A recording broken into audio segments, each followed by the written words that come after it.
Video recording for EDUKWEST is provided by Whatburner. Take Skype video to the next level. Record, edit, upload at vodburner.com.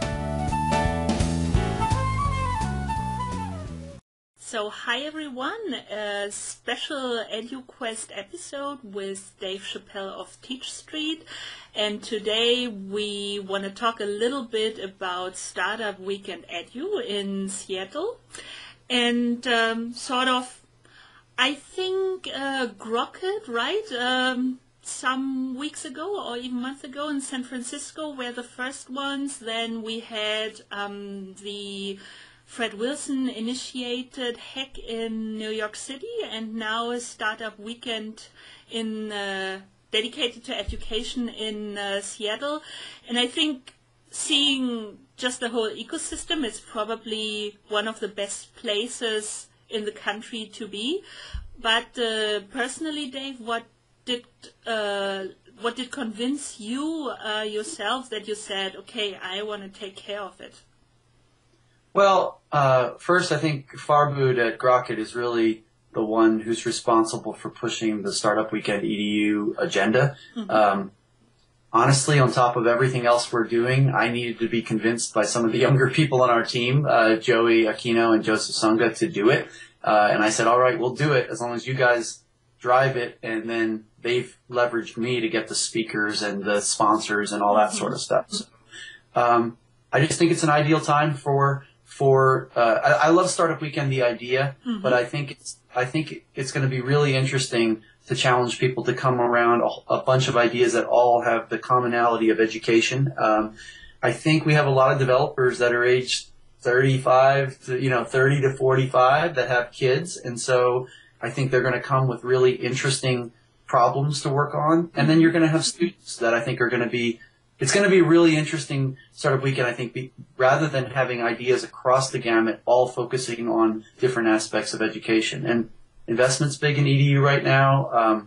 I think the broader economy is ready for education, reform or improvement. There have been complaints for a long time. So I'm really excited. In Seattle in particular, we have a ton of education companies. I didn't even realize it until we started putting the list together. So everything from, Michael Schutzler with Live Mocha to Dreambox Learning, which is they're having some people there, to Global Scholar, to higher ed lead gen companies, to Apex. Like, it's pretty and then Maveron, which is probably the biggest EDU investor in the world, at least in terms of number of deals. People just forget all about all that. And sort of from the technical side, as far as I know, Startup Weekend usually works that some companies provide their APIs, and then the teams during the weekend can work on it and come up with, something innovative and, in what way they want to shape it and they want to take it. Is it the same for your Startup Weekend in EDU, that you say, okay, we take the T Street API and we let them work on it? Not really. So I that's maybe one of my negatives about other Startup Weekends, where they focus too much on their own API. We're trying to compile a list of all the Edu APIs. Our competitors, like Skillshare, if they have one, to Grocket, obviously, to making this up, I don't even know. Donors Choose, obviously. Oh, yeah. So across the gamut, we want to put together a resource that has all of the educational APIs, so that the people in the room probably aren't even aware that half of or 90% of them exist. And then if it fits with what they're working on, they can pick and choose from between those. And we're also hoping that resource gets used for all the other Startup Weekend EDUs as well, so that individual companies that are managing the weekend don't forget that it's a broader initiative to improve education. So we really much look at it as we're just one of the many participants. That's right. I prefer the wider approach as well. So that's definitely a good thing, and I like it. And you put together an incredible group of mentors, and during those 54 hours, what's their role and what are they going to do? The mentors or the speakers? Probably both. I can imagine a little bit what the speakers are going to do, but yes. yeah. We ask the mentors to commit to at least 3 hours over the course of the week. I mean, some of us are going to be there the entire 50 hours, so it's a good thing my wife is out of town that weekend. But, you know, they're there to listen to the team's ideas, help them probably cut through the clutter. They're going to have a lot of ideas and things they want to do. Maybe provide some perspective that, by the way, team, you have 37 hours left. So, you know, whatever you come up with needs to be something you can accomplish, and maybe helping get people out of the brainstorming mode and into the action. What is the deliverable going to be? How are we going to break this up between dev tasks and non-dev tasks? And just help teams focus on the fun, you know, the energy around building things rather than maybe the not fun, which is the sitting in meetings talking about building things. But yeah, the mentor group is pretty amazing. I mean, we again, leveraged maybe my Rolodex and other people's to go out and make sure we had those names. We sort of tried to work backwards. We said, let's get a great keynote, which is Mitch. Then let's get great sponsors. Then let's go and get some great mentors. And then let's use that to help get great press commitments. And then let's use, so we said, in order to make it great, let's not start with trying to recruit people. Let's start with telling the people why it's going to be a great weekend.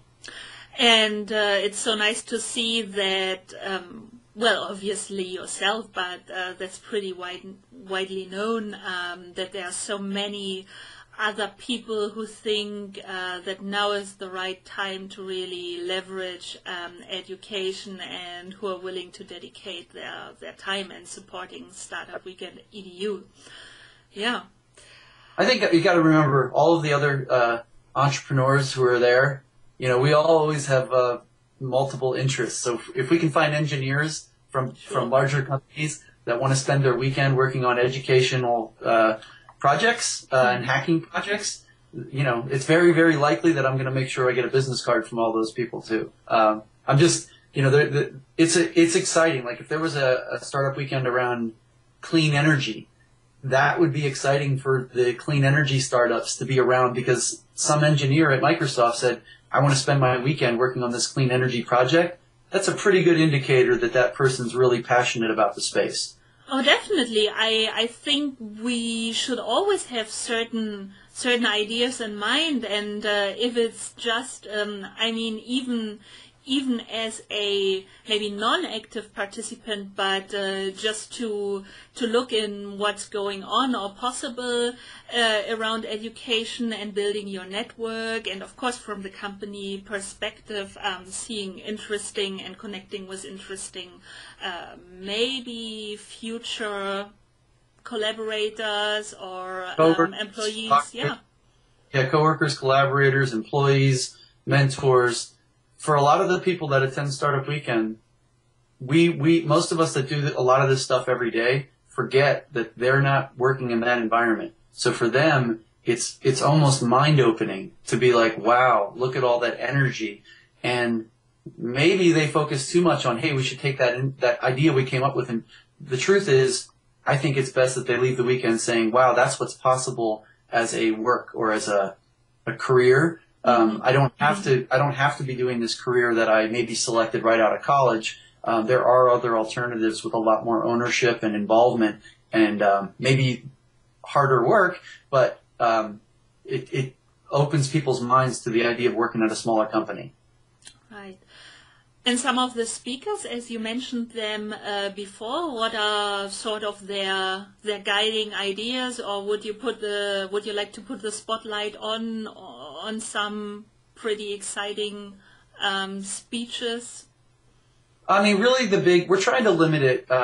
Mitch Kapoor is our keynote. It's going to be huge.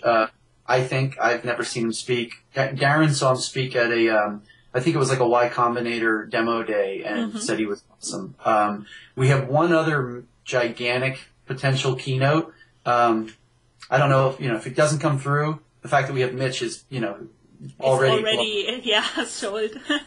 But we're not going to, I don't really want the weekend itself to be about speakers. But we're really trying to make the weekend about the ideas that people come with and, team creation, and then idea and building, because they don't have 4 months to get the stuff built. They have 2.5 days. And so, or 2 days, because the first evening is about pitching ideas and forming teams. And then selecting exactly. Right. So we don't want to spend too much time with talking heads up there. But I do think, whether it's a kickoff and a wrap up, I think it's good to hear from people that are standing way above the space, that have maybe made a lot of money in a whole bunch of different verticals, to say, this is why education's important. Education, investment, innovation is important.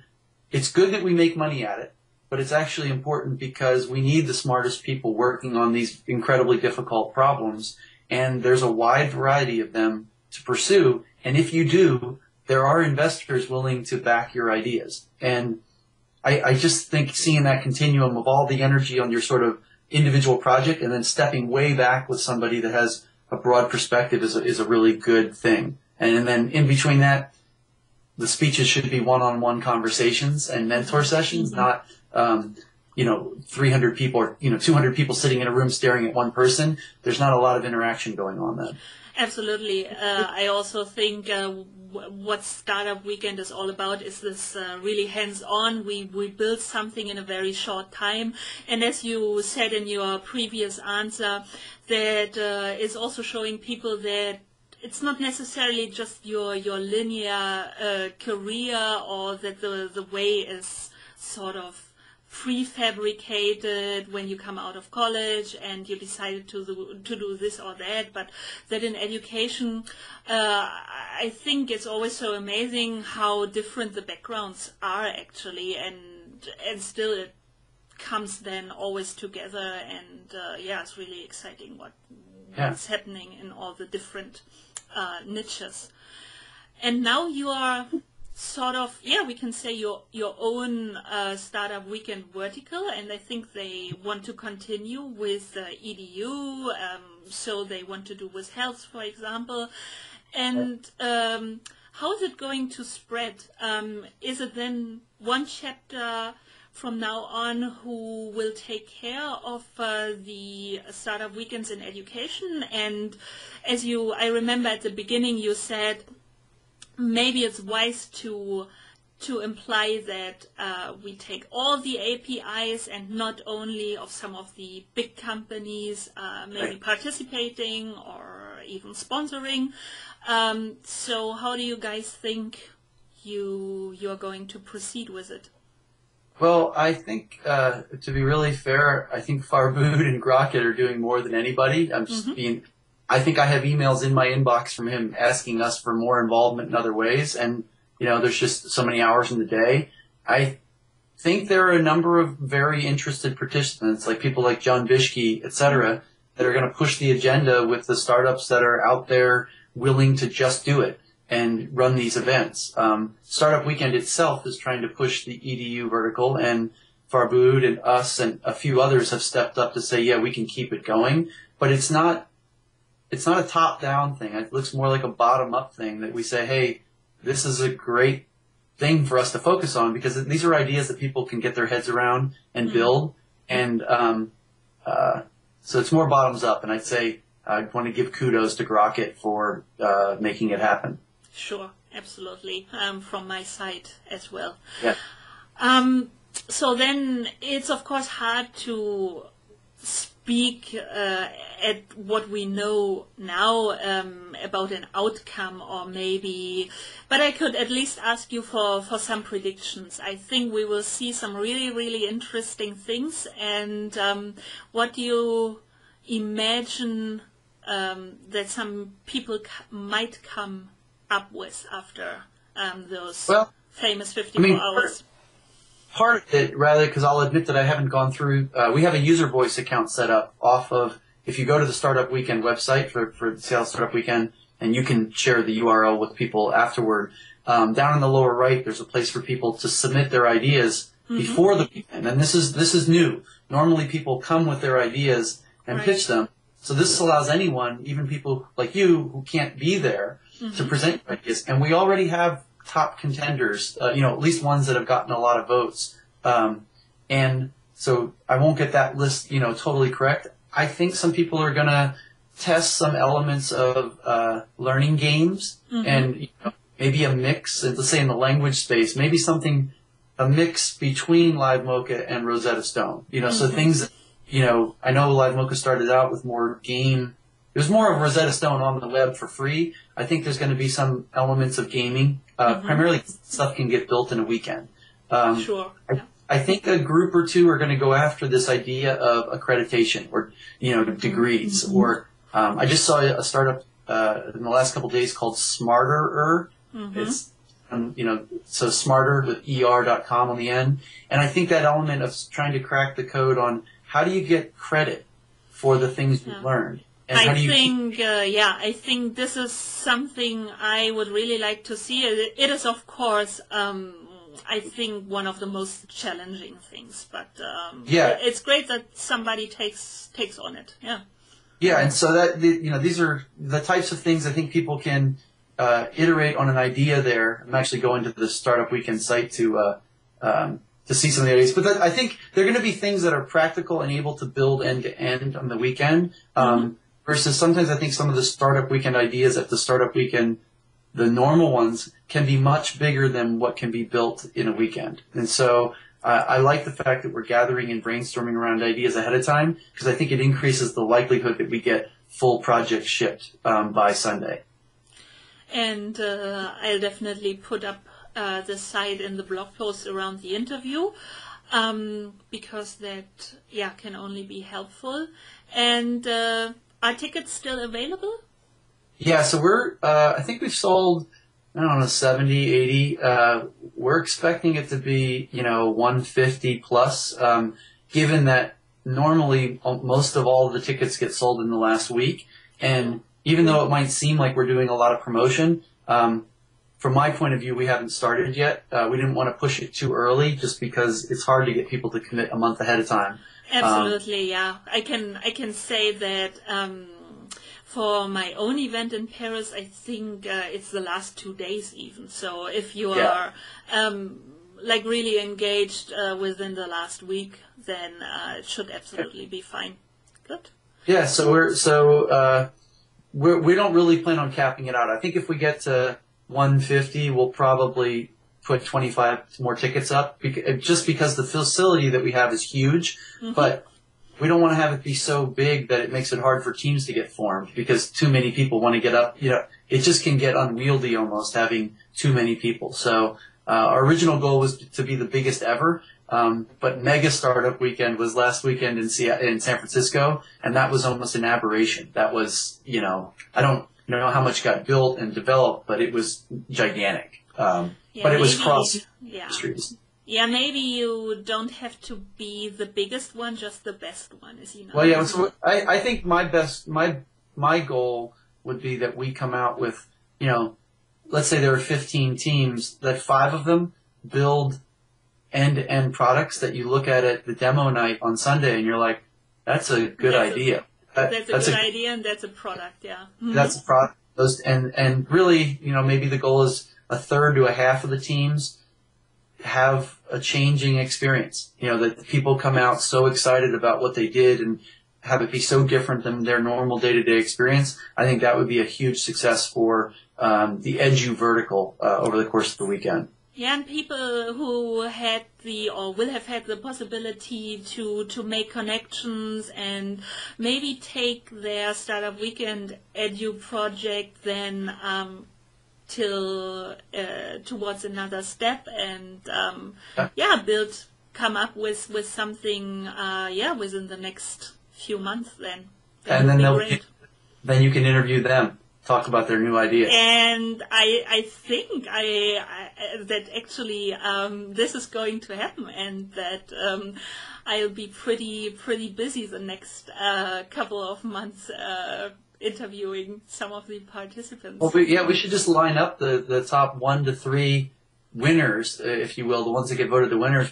I'd love to set up to have you talk with maybe the top three, 5 to 10 minutes each, and you can put together a segment on the winners from the weekend as voted by Mitch and other people. It'd be really interesting to see what they came up with. Yeah, would love to do so. So I can definitely commit to that already now. And if you want to tell them, so you can tell that they will get an EDUKWEST guaranteed. Yeah, that's great.